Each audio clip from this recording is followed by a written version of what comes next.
Oke Sobat Kom dimanapun Anda berada, Assalamualaikum warahmatullahi wabarakatuh. Selamat pagi dan salam sejahtera untuk kita semuanya. Halo Sobat Kom, perkenalkan saya Amel. Masih seperti biasa dalam program By Leo Podcast Kominfo Maluku Tengah, baca Rita lewat online. Dan di pagi hari ini kita kedatangan tamu istimewa dari institusi Polri, tepatnya dari Polsek Amahai. Beliau adalah Bribka Norma Ura dan beliau bertugas sebagai Babin Kaptipmas pada Negeri Ruta Kecamatan Amahai, Kabupaten Maluku Tengah. Selamat pagi Ibu. Selamat pagi Kak Amel. Ya, terima kasih nih Bu. Senang sekali saya bisa tatap muka langsung bersama Ibu Norma. Karena keseharian Ibu Norma kita terus pantau ya, boleh dibilang aktivitas Ibu cukup padat sehingga bisa meluangkan waktu Ibu bersama kami dalam program podcast Kominfo. Terima kasih Bu. Terima kasih. Masih semangat puasa dong ya Bu ya? Iya, masih semangat puasanya. Masih semangat tentunya, Alhamdulillah. Dan Sobat Kom dimanapun Anda berada, kita akan berbincang-bincang baca Rita lewat online tentunya bersama Bribka Norma Ura tentunya. Ibu Babin Kamtipmas, ini saya harus panggil Ibu Babin ataukah saya panggil Ibu Norma atau Ibu Ura supaya kita cerita lebih plong, lebih enteng tentunya. Lebih enaknya panggil Mama Babin ya Kak ya. Mama Babin. Ya, siap. Karena itu sebagian dari nama trennya Babin Kamtipmas Negeri Ruta. Negeri Ruta, baik. Iya, bicara mengenai Mama Babin ini sendiri kita sudah tersebar ya, sangat luas. Sampai kita boleh mengundang Ibu Norma di sini ya, di ruang studio kita di sini dalam acara podcast kita mau bicara-bicara ya. Oke. Kita mau bicara-bicara bagaimana keseharian Ibu sebagai seorang polwan ya. Notabene-nya kita itu sebagai perempuan tentunya ya banyak sekali kendala yang terjadi di lapangan tentunya ya Ibu. Dan pastinya tugas dan kewenangan kita untuk menjadi seorang Babin Kaptipmas cukup berat ya Bu ya. Siap. Saya tahu karena memang kalau dilihat banyak Babin Kamtipmas itu rata-rata laki-laki. Siap, betul. Ya. Dan ini unik sekali karena seorang Babin Kamtipmas perempuan. Ya. Dan Mama Babin ya saya panggil. Iya, baik. Keseharian Mama Babin di tempat wilayah tugas sebagai seorang Babin Kamtipmas memang cukup sulit ya? Tidak juga Kamel. Tidak ya? Iya, siap. Setiap tugas kalau dijalankan dengan ikhlas akan terasa lebih mudah. Baik. Siap. Ya, baik Sobat Kom. Untuk lebih kita mengenal lebih dekat Mama Babin ini, kita akan tanya-tanya, kita akan korek-korek sedikit ya tugas dan kewenangan dan keseharian Mama Babin seperti apa dalam sebagai tugasnya sebagai seorang polwan, tetapi ditempatkan dan ditugaskan sebagai seorang Babin Kaptipmas. Perlu dijelaskan sedikit Kak, Mama Babin sebagai polwan bertugas sebagai Babin Kaptipmas itu seperti apa saja? Ya, terima kasih Kak Amel, Sobat Kominfo yang saya sayangi. Mungkin saya ingin menjelaskan yang tadi Kak Amel sudah sampaikan bahwa biasanya notabene Babin Kamtipmas itu laki-laki. Iya, benar betul. sekali. Di Polda Maluku itu Babin Kamtipmas perempuan hanya 2. Oh ya. 2 itu pun di Polres Maluku Tengah, Baik. 1 di Polsek Amahai, saya sendiri, dan 1 di Polsek Wahai. Oke. Babin Kamtipmas itu pada umumnya itu sebagai bayangkara pembina keamanan dan ketertiban masyarakat. Baik. Jadi ada polisi yang di tengah-tengah masyarakat itu yang membina keamanan dan ketertiban masyarakat gitu Kak Amel. Kalau bahasanya Kapolri desa lah gitu Kak. Jadi yang ada di desa yang membina masyarakatnya. Babin Kamtipmas ini tugasnya itu berpacu pada Perkap Kapolri nomor 3 tahun 2015 tentang pemolisian masyarakat. Di situ ada semua tugas dan wewenang Babin Kamtibmas. Pada dasarnya tugas Babin Kamtibmas itu yang pertama itu door to door system. Door to door system itu dari rumah ke rumah. Baik. Jadi akan lebih mengenal masyarakatnya karena bersentuhan langsung dengan masyarakat.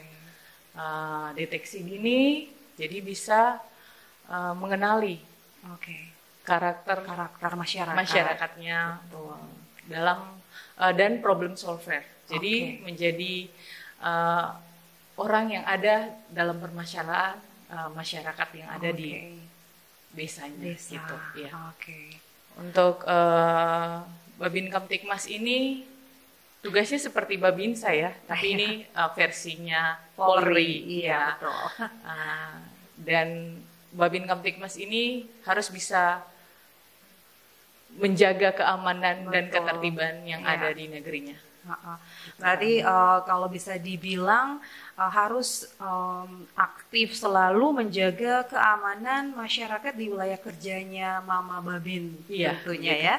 Ya, ini harus diapresiasi nih oleh Bapak Kapolri. Tentunya semoga tayangan ini kalau dilihat langsung oleh Bapak Kapolri nanti bisa diberikan apresiasi karena cuman ada 2 perempuan yang bertugas sebagai Babin Kamtibmas untuk Polda Maluku. Ya, baik. Perlu diapresiasi dong ya. Siap, Kamel. Baik. Dan Mama Babin, ini yang tadi saya tanya di awal ya, karena Mama Babin ini sudah tersebar katanya, istilah Mama Babin ini tentunya ya. Setelah kita review kembali, intinya bahwa tugas dan kewenangan lepas daripada Babin Kamtibmas sendiri, tugas khususnya. Nah, gimana nih kita mau cek kembali awal mula, asal muasalnya jargon Mama Babin ini sendiri. Iya, Kak Amel. Mungkin jargon Mama Babin ini karena kebiasaannya masyarakat saja. Kebetulan saya Babin Kamtibmas yang sudah punya anak ya, Kak Amel ya. Sudah punya anak 3, jadi biasa disapa Mama Babin ya. Itu sih nama familiar saja yang diberikan masyarakat kepada saya. Jadi dari Mama Babin ini tersebarlah ya. Tersebar karena kalau kita lihat ada beberapa media sosial yang memang khusus mungkin ya untuk Babin Kamtibmas Negeri Ruta memang harus ada media sosial yang khusus ya karena ada beberapa, ada Babin Kamtibmas Saparua ya yang harus ada punya media sosial, mungkin itu sebagai media supaya orang lebih mengenal ya keseharian dari Mama Babin tersebut. Baik Mama Babin atau Ibu Norma ya, lebih daripada tugas dan kewenangan yang sudah disampaikan oleh Mama Babin sendiri ya. Intinya selain pelayanan untuk masyarakat, menjaga ketertiban ya, menjaga keamanan, karena kita tahu bahwa tugas dari Babin Kamtibmas ini adalah yang ditugaskan benar-benar di daerah yang memang tidak punya kantor polisi atau jauh ya dari jangkauan, betul ya? Jadi Babin Kamtibmas ini program satu negeri itu satu Babin Kamtibmas. Itu pencanangan Kapolri. Jadi dalam setiap negeri itu harus ada Babin Kamtibmasnya untuk agar bisa lebih cepat menangani perkara yang ada di tengah masyarakat. Ya. Kak, ini juga kita dengar dan kita bisa menggelitik sedikit ada inovasi-inovasi atau program-program yang selain untuk membina masyarakat, tetapi juga ada program-program yang membantu perekonomian, kira-kira begitu ya? Iya Kak. Perlu diapresiasi juga dong ya. Jadi saya, kalau saya di negeri Ruta itu, Kamel, ada pelayanan kepolisian yaitu yang namanya laporan kehilangan barang. Itu saya juga bisa pelayanannya secara door to door. Itu terciptanya itu ketika waktu COVID, yang mobilitas masyarakat itu terbatas. Jadi ketika waktu door to door sistem kepada masyarakat dari rumah ada yang melaporkan, ibu ada kehilangan barang. Ya, Baik. jadi saya fasilitasi apa yang hilang saya bikin di kantor, saya kembalikan ke masyarakatnya, lalu arsipnya saya kembalikan ke kantor. Itu salah satu inovasi saya, Baik. pelayanan LKB secara door to door. Iya. Untuk peningkatan ekonomi juga, Iya. Kak, itu ada yang namanya jajanan Mama Babin. Oke. Saya berpikir Babin Kamtibmas ini kalau menurut saya tugasnya itu sangat mulia. Baik. Karena bisa bersentuhan langsung dengan masyarakat, bisa merasakan apa yang dialami masyarakat. Jadi setelah sepanjang saya menjadi Babin Kamtibmas, bagaimana caranya Babin Kamtibmas itu bisa menjadi bagian dari masyarakat, bisa merasakan apa yang masyarakat inginkan, dan bisa berguna bagi masyarakat. Itu yang sangat penting. Jadi ketika saya menjadi Babin Kamtibmas, saya melihat peluang-peluang. Karena notabene Kak, yang Kak tahu bahwa di sini, di Maluku Tengah ini, khususnya itu ibu-ibu penjual jajanan yang ada di pasar atau sekitarnya itu rata-rata dari negeri saya, negeri binaan saya. Betul sekali. Jadi bukan hanya penjual. Jadi notabene ibu-ibu di sana itu adalah pengelola juga jajanan yang ada, pekerjaan sampingannya sebagai pengelola jajanan itu jadi awal inovasi, Kak. Seingat saya itu inovasi saya itu terbentuk juga karena COVID, Kak. COVID seperti tahun ini. Jadi musim durian yang sangat banyak. Tidak tahu itu duriannya mau kemanakan. Jadi saya mengumpul ibu-ibu, ayo kita olah durian ini untuk bisa menjadi dodol durian. Dulu itu inovasi saya masih dinamakan C19, Kak. Karena terkait dengan COVID. Jadi inovasinya karenanya jajanan C19. Jajanan C19. Ya, itu yang pertama dibuat itu dodol durian, Kak. Tapi berkembangnya setelah saya melihat banyak peluang-peluang peningkatan ekonomi masyarakat, saya mulai merangkul ibu-ibu yang awalnya ibu-ibu masih di rumah-rumah, Kak. Masih di rumah masing-masing untuk memproduksi jajanannya. Saya mulai mengajak untuk bisa berkelompok agar produksinya bisa bertambah dan bisa terjaga mutunya. Dari awal itu saya hanya bisa memberikan packaging dan label karena menurut saya ketika sesuatu barang yang diberikan label dan tidak, itu kualitasnya pasti akan beda. Jadi dengan awalnya itu hanya memberikan label supaya orang tahu bahwa ini adalah produksi negeri Ruta dan ketika itu menjadi enak akan dicari. Betul sekali. Sudah dikenali dari label yang sudah ada. Betul. Ya, nah, jadi berkembangnya sudah mulai berkelompok ibu-ibu dan saya juga memfasilitasi bangunan untuk ibu-ibu melakukan produksi kelompok dan alhamdulillah Kak, tahun kemarin kita mendapat bantuan dari CCR, dari PLN. Itu berupa alat produksi 80 juta karena memang dari PLN melihat peluang itu. Karena ibu-ibu yang sudah berkelompok dan ingin memajukan ekonomi masyarakat. Ya, berarti tugasnya bukan hanya untuk mengayomi dan juga menjaga keamanan dan menjaga ketertiban di daerah itu, tetapi tugasnya Mama Babin ini cukup luas dan cukup berpengaruh sehingga bisa membentuk beberapa kelompok yang ada. Sudah berapa kelompok yang dibentuk, Kak? Dalam satu kelompok itu sekarang udah 15 orang, Kak. Wow, ya, itu luar biasa. Kak. Dan pastinya dari aktivitas Mama Babin sendiri ya, kira-kira mungkin ya di lain kesempatan ada tidak keinginan atau kerenduan hati mungkin dari negeri Ruta pernah berpikir atau terpikirkan mau di negeri lain jadi Babin Kamtibmas juga seperti itu? Apakah pernah berpikir seperti itu? Pada prinsipnya kalau pihak dari Polri itu siap ditugaskan di mana saja, Kak. Siap ditempatkan. Iya, kalau misalnya sekarang saya masih dipercayakan oleh pimpinan untuk menjadi Babin Kamtibmas di Negeri Ruta, saya siap, dan ketika saya pun ditempatkan di mana saja saya akan siap. Tapi pada intinya ketika kita bertugas di situ kita bisa bermanfaat untuk orang lain. Intinya dimanapun kita ditempatkan kita harus menjadi manfaat bagi orang lain. Siap. Baik.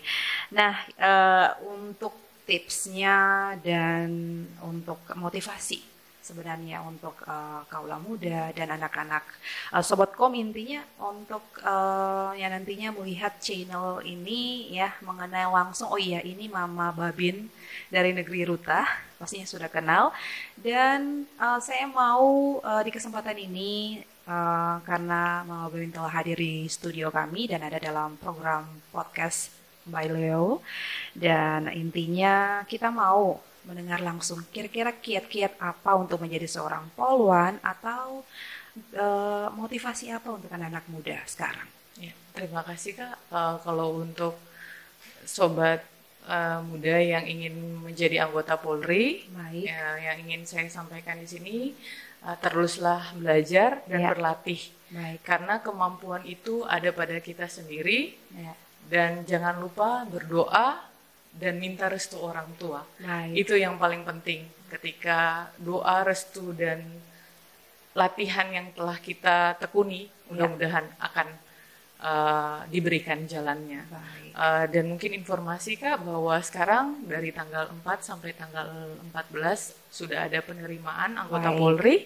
Jadi mungkin untuk adik-adik yang di luar sana, kalau ingin bergabung bersama kami menjadi anggota Polri, boleh dicek pada website www.penerimaanpolri.co.id.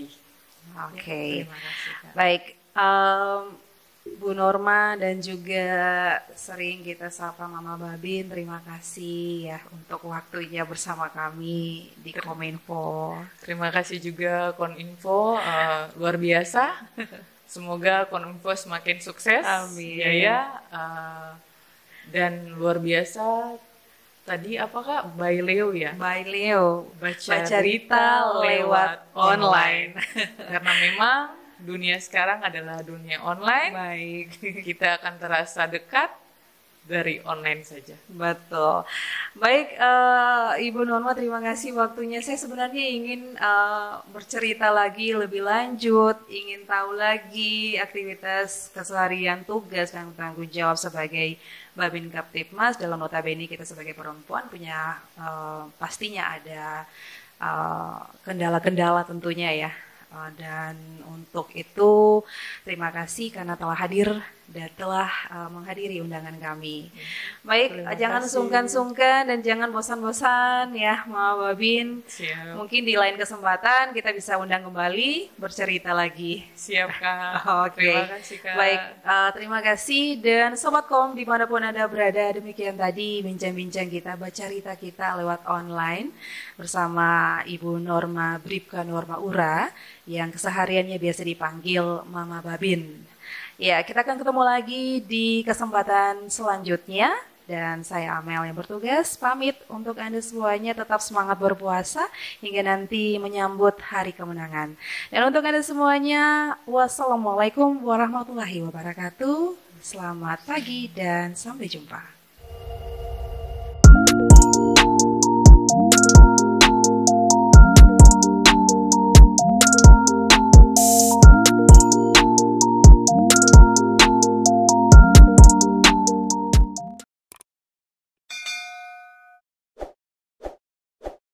Munculnya pas COVID, jadi